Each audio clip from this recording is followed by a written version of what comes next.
Hello everyone, you all are welcome in our channel physics या magic. मित्रों, हमारा आज का टॉपिक है intensity of electric field due to uniformly charged long straight wire.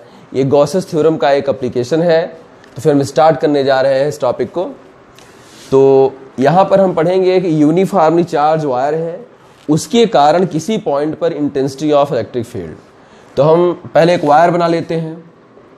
ये wire काफ़ी पतला है, थोड़ा सा मोटा बना के दिखाना पड़ेगा बोर्ड पर, बहुत पतला लग लेंगे फिर दिखेगा ही नहीं। ये मतलब थोड़ा अच्छी लंबाई का है, काफ़ी लंबा है और इस पर पॉजिटिव चार्ज डिस्ट्रीब्यूटेड है।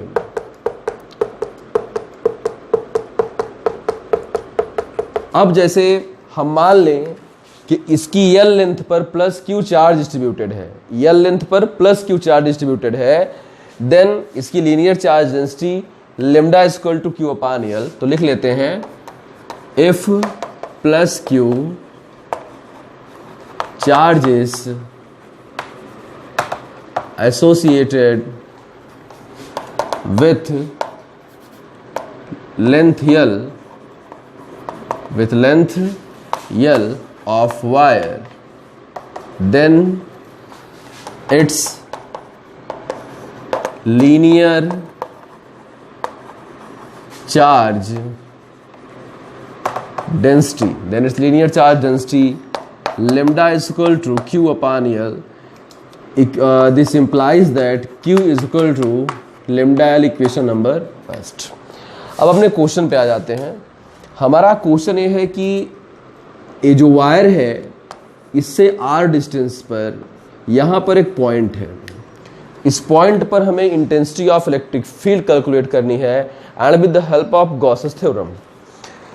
गॉसेस थ्योरम अप्लाई करने के लिए हमें क्लोज्ड सरफेस चाहिए, क्योंकि जो गॉस ने अपना स्टेटमेंट दिया है उसे उन्होंने एक क्लोज्ड सरफेस पर दिया हुआ है। अब यहाँ पर कोई क्लोज्ड सरफेस नहीं है, तो हम एक क्लोज्ड सरफेस का इमेजिनेशन करेंगे। अब उस इमेजिनेशन के लिए आपको बताता हूं मैं। हम जैसे यहां पे हमारा पॉइंट P है, दिस इज पॉइंट P। हम एक सिलेंडर का इमेजिनेशन करेंगे जिसके कर्व्ड सरफेस पर ये वायर है, मतलब कर्व्ड सरफेस पर ये पॉइंट P है। सेंटर में नहीं है, इतना मैनेज करिए। अब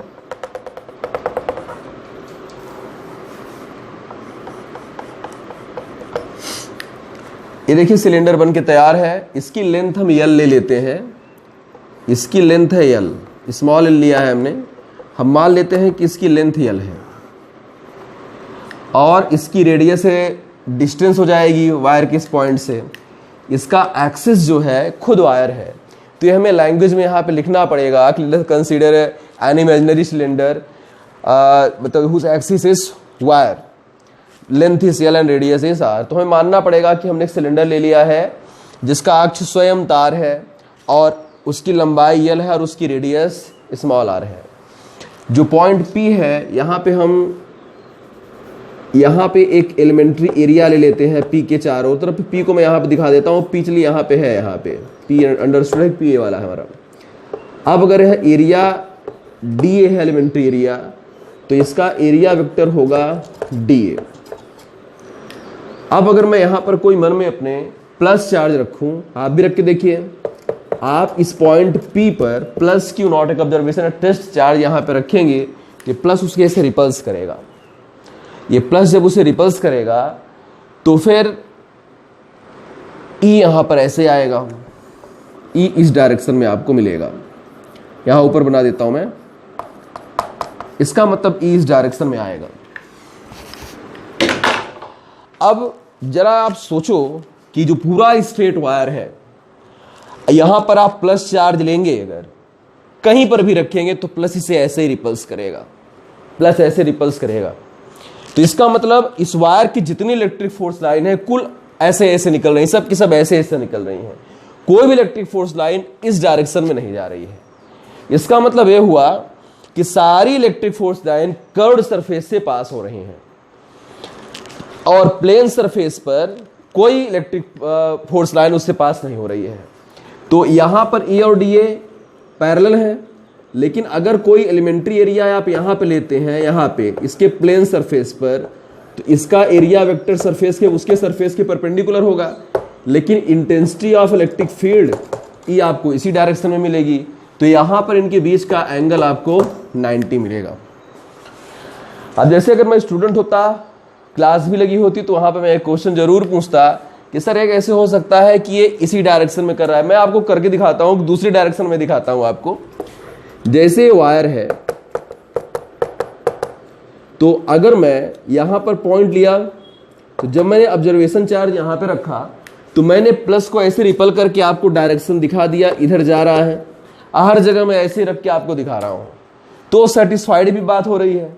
लेकिन एज ए स्टूडेंट मन में एक बात आती है कि जो चार्ज इस चार्ज का ठीक सामने है वो तो इधर रिपल करेगा, ऐसे कर रहा है तो इंटेंसिटी इधर मिल रही है हमको। लेकिन जो थोड़ा ऊपर नीचे है, जैसे मैं यहां पर इस वाले चार्ज की बात करूं, तो ये तो इसे ऐसे रिपल कर रहा है। तो अब मैटर ये फंसा कि तब मैंने यही वाली क्यों ले ली है, पैरेलल वाला ही। उसको मैं एक्सप्लेन कर दूं कि सिर्फ पैरेलल ही क्यों लिया जाएगा। ये वाला आप थोड़ी देर के लिए हटा दीजिए। आप ये चार्ज ले लीजिए, इसकी वजह से इंटेंसिटी यहां पे इतनी है, इससे जितनी डिस्टेंस पर यहां पर लिया था उतनी डिस्टेंस पर उतना ही चार्ज आप यहां पर भी होगा, तो ए भी इसको ऐसे रिपल करेगा। यहां पे प्लस चार्ज है, मन में रखिए। अब देखिए, जैसे कि एक इंटेंसिटी ई आपको यहां मिल रही है, एक इंटेंसिटी यहां मिल रही है, तो अगर इस पॉइंट से उतनी ही डिस्टेंस पर आप उतना ही चार्ज ले रहे हैं, तो दोनों बराबर डिस्टेंस पे हैं, तो दोनों के मैग्नीट्यूड तो सेम होंगे ई के। अगर आप इसे थीटा मान ले, थीटा, तो अगर ई को आप डिवाइड करें कंपोनेंट्स में, तो ए वाला कंपोनेंट मिलेगा आपको ई कॉस थीटा, और इधर एक कंपोनेंट मिलेगा ई साइन थीटा। अगर आप इसे ई लेते हैं, ए एंगल थीटा है यहाँ पे, तो ये एंगल आपका अगर ई कॉस थीटा है, मतलब सॉरी ये थीटा है, तो इसका ई का, इस ई का भी एक कंपोनेंट इधर मिलेगा ई कॉस थीटा, और इधर मिलेगा ई साइन थीटा। तो ये दोनों E sine theta equal and opposite है, तो इनका रिजल्टेंट 0 आ जाएगा, और दोनों ई कॉस थीटा ऐड हो जाएंगे और रिजल्टेंट इसी डायरेक्शन में जाएगा। तो यहां से आपने इसके वजह से निकाला कि यहां पे इस डायरेक्शन में शो कर रहा है, तो इसके ऊपर के जितने चार्जेस हैं, तो उतनी ही डिस्टेंस के अगर रिजल्टेंट हम निकालेंगे इंटेंसिटी का, तो इसी डायरेक्शन में मिलेगी। तो पूरे ओवरऑल एक अगर लॉन्ग स्ट्रेट वायर है, तो उसके कारण हम किसी पॉइंट पर इंटेंसिटी ऑफ इलेक्ट्रिक फील्ड अगर कर्व्ड सरफेस पे देखेंगे, तो वह वायर के परपेंडिकुलर या सरफेस के परपेंडिकुलर ही मिलेगी आपको। इसका मतलब वो डीए के पैरेलल है। अब इसका मतलब ये तो कंफर्म हो चुका है कि इसके कर्व्ड सरफेस से इलेक्ट्रिक फोर्स लाइन पास होगी, लेकिन पैरेलल जो इसके प्लेन सरफेसेस है उससे इलेक्ट्रिक फोर्स लाइन पास नहीं होगी। तो टोटल फ्लक्स जो माना जाएगा उसके कर्व्ड सरफेस से जाने वाला ही माना जाएगा। इसमें काफी ज्यादा लैंग्वेज लिखनी है, पूरा एज्यूम करना है, ये सारी चीजें एक्सप्लेन करनी है कि यहां से जाएगा यहां से नहीं जाएगा। मैथमेटिकली मैं आपको करके दिखा देता हूं। इलेक्ट्रिक फ्लक्स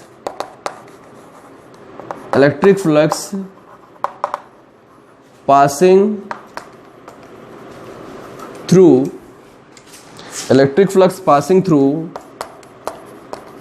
कर्व्ड सरफेस, इसे मैं φ1 बोल रहा हूं। जैसे आप डायरेक्ट कर्व्ड वाला ही ले सकते हो, क्योंकि प्लेन से मिलेगा नहीं आपको, लेकिन थोड़ा सा डिटेल दे रहा हूं ताकि आप उसे समझ सको।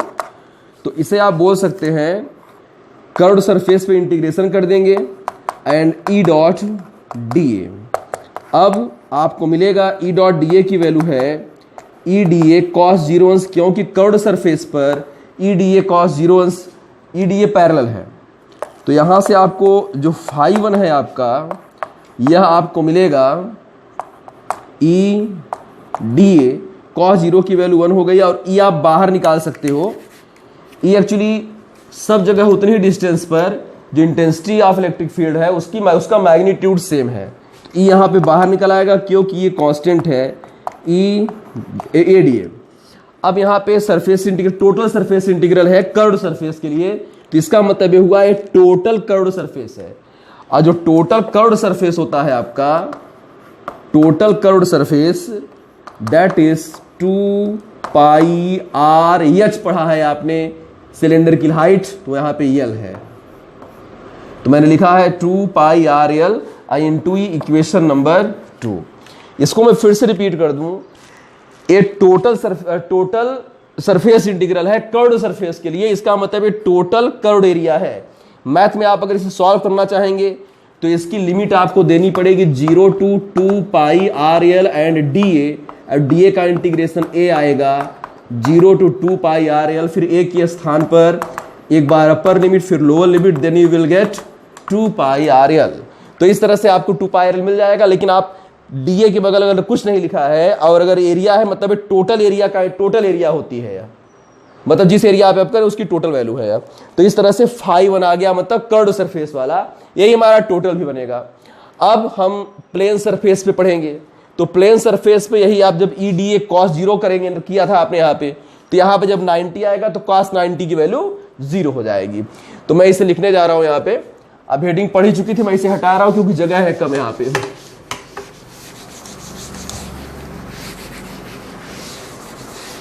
अब याद रखिएगा फाई 1 कर्व्ड सरफेस से जाने वाला इलेक्ट्रिक फ्लक्स है। अब हम लिखेंगे इलेक्ट्रिक फ्लक्स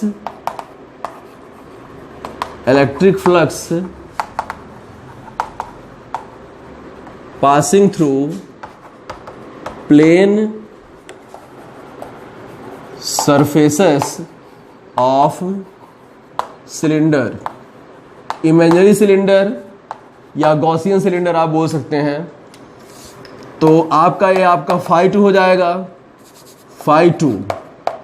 अब ये ट्वाइस है, एक सरफेस का ले रहे हैं, ट्वाइस किए दे रहे हैं, होना 0 ही है। ए यहां पर ए सरफेस एरिया मतलब प्लेन सरफेस के लिए है वह, and E dot D A, फिर ट्वाइस, फिर A E D A cos 90, and we all know that cos 90 equal to 0, finally this is 0।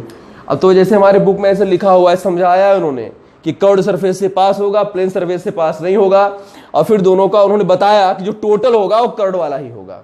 तो फिलहाल मैंने मैथमेटिकली दोनों को निकाला अलग अलग। अब लिखेंगे total electric flux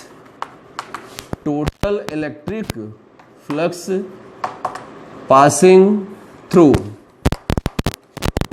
total electric flux passing through Gaussian cylinder, Gaussian surface. Actually जो क्लोज्ड सरफेस हम लोग इमेजिन करते हैं, एक गॉस के थ्योरम में हमें पता चला, ऐसे इमेजिन कर लेते हैं कि यहाँ पे कोई क्लोज सरफेस है, तो इसको हम गॉसियन सरफेस बोल सकते हैं, गॉसियन सिलेंडर बोल सकते हैं, गॉसियन क्लोज्ड सरफेस बोल सकते हैं। गॉसियन सरफेस आपने बोला, it means that it is closed surface. Then phi is equal to phi 1 plus phi 2, यहां से अलग है फाई 1 प्लस, तो फाई 1 की वैल्यू है आपकी ई 2 पाई और फाई 2 आपका है 0। तो फाई 1 की वैल्यू मैं पहले लिख लूं ई 2 पाई आर एल, और फाई 2 की वैल्यू है आपकी 0। अब ये हमारा टोटल फाई आ गया ई 2 पाई आर एल, इक्वेशन 3 2 तक हम ले चुके थे। और देखिए फ्रॉम गॉसेस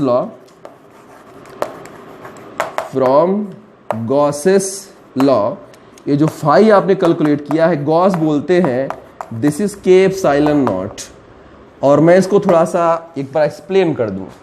यहाँ पे जो चार्ज क्यू एग्जिस्ट करता है इस फार्मूले में, वह चार्ज है जो उस क्लोज्ड गॉसियन सरफेस से इनक्लोज्ड होता है, उसके अंदर होता है। जब आपने इस सिलेंडर का आपने यल लेंथ लिया, तो इस इमेजिनरी सिलेंडर में यल लेंथ का वायर इस सिलेंडर के भीतर है। तो यल लेंथ पर जो चार्ज आपने कंसीडर किया था वो क्यों लिया था आपने, इसका मतलब क्यू वह चार्ज है जो इस सिलेंडर के भीतर है। तो इस तरह से phi is equal to Q upon K epsilon naught, K is dielectric coefficient of medium, epsilon naught is permittivity of free space और वैक्यूम। अब ये दोनों फाई एक ये हमने कैलकुलेट करके निकाला, ये फाई हमने निकाला गॉसेस लॉ से। अब दोनों को हमको इक्वल कर देना है। अब जो है from equation 1 and 2, 1 minute, from equation 1 and 2, from equation 1 and 2 दोनों फाई बराबर कर देंगे हम। तो E इज इक्वल टू आपको मिलेगा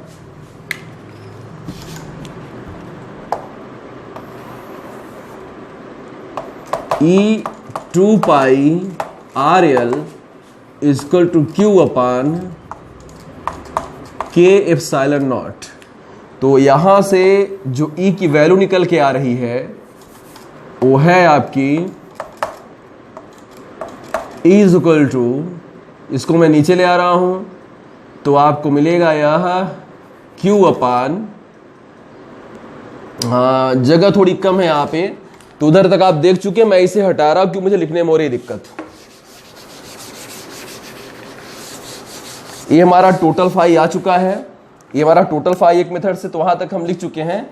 मैं उसे फिर यहां लिख देता हूं, from equation first and second E 2 pi R L is equal to Q upon K epsilon not. इसे हटा दें क्योंकि मैं उसे लिख चुका हूं। अब ये दोनों फाई हमने इक्वल कर दिया है, बराबर कर दिया है इसे। अब जो है ई की वैल्यू यहां पे आ जाएगी 1 upon 2 pi epsilon naught K into Q upon L into R. सारी चीजें मैंने ऑर्डर में रखी हैं। तो E is equal to Q upon L आपका लिम्डा है, क्यू अपान यल को आप लिम्डा बोल सकते हो या क्यू को लिम्डा यल बोल दो।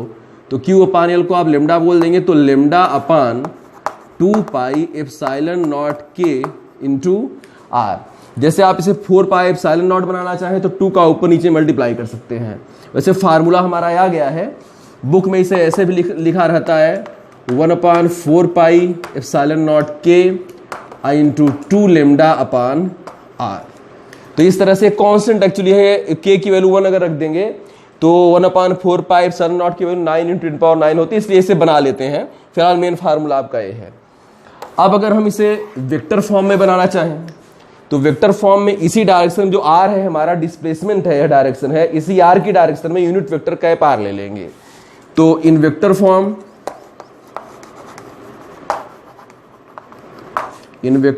अगर हम इसे वेक्टर ई लिखते हैं, मैं यही वाला बना रहा हूं बस, तो lambda upon 2 pi epsilon naught K into cap R upon R. अब एक कैप आर मतलब आर की डायरेक्शन में, या आर और ई एक ही डायरेक्शन में है तो यूनिट वेक्टर है। अब जो है लिम्डा अपान 2 पाई एप्सिलॉन नॉट के, अगर मैं यहाँ वेक्टर आर बना दूंगा तो यहाँ पे आर स्क्वायर आ जाएगा। मैं आपको पिछले वीडियोस में कई बार बता चुका हूँ कि जो कैप आर होता है that is vector R divided by mod of R. तो कैप आर की जगह आप इतना रखेंगे अगर, तो यहाँ पे वेक्टर आर आ जाएगा, यहाँ पे आर स्क्वायर आ जाएगा। तो इस तरह से यह वेक्टर फॉर्म वाली इक्वेशंस हैं दोनों। तो इस तरह से हमने गॉस एप्लीकेशन पढ़ा, एक मतलब इसे लॉन्ग स्ट्रेट वायर से जो यूनिफॉर्मली चार्ज है उसे आर डिस्टेंस पे किसी पॉइंट पे इंटेंसिटी ऑफ इलेक्ट्रिक फील्ड, ऐसे आपको प्लेट के कारण, स्फीयर के कारण बहुत सारे एप्लीकेशंस मिलेंगे। मैं अपने वीडियोस में आपको बता भी रहा हूँ आगे। लेकिन ऐसे हम कितना रटेंगे उसके लिए आपको मैं एक आइडिया देता हूँ कि जैसे हम गॉस थ्योरम को आप एक फार्मूला मान लीजिए, इन सारे एप्लीकेशंस को आप एक न्यूमेरिकल प्रॉब्लम मान लीजिए। आपको लैंग्वेज तो देनी है फिजिक्स है, लेकिन आपको फाई 2 तरीके से निकालनी है। अगर आप फाई 2 कैसे निकालेंगे, एक आप कैलकुलेट करेंगे इंटीग्रेशन मेथड से जिससे आपने वाला निकाला, और एक फाई आपको बस एक लाइन लिखना है अकॉर्डिंग टू गॉस थ्योरम। फिर दोनों फाई को आप बराबर कर देंगे, ई की वैल्यू आ जाएगी। मतलब सबके सब सारे के सारे टॉपिक में उन्होंने यही किया हुआ है, मतलब उन्होंने यही 2 बार फाई निकाला, दोनों को उन्होंने बराबर कर दिया। तो थैंक यू मित्रों, अगर आपको अच्छा लगा हो तो वीडियो जरूर से शेयर करिए, लाइक करिए। अगर चैनल सब्सक्राइब ना किया हो तो प्लीज चैनल जरूर सब्सक्राइब किए। Thank you.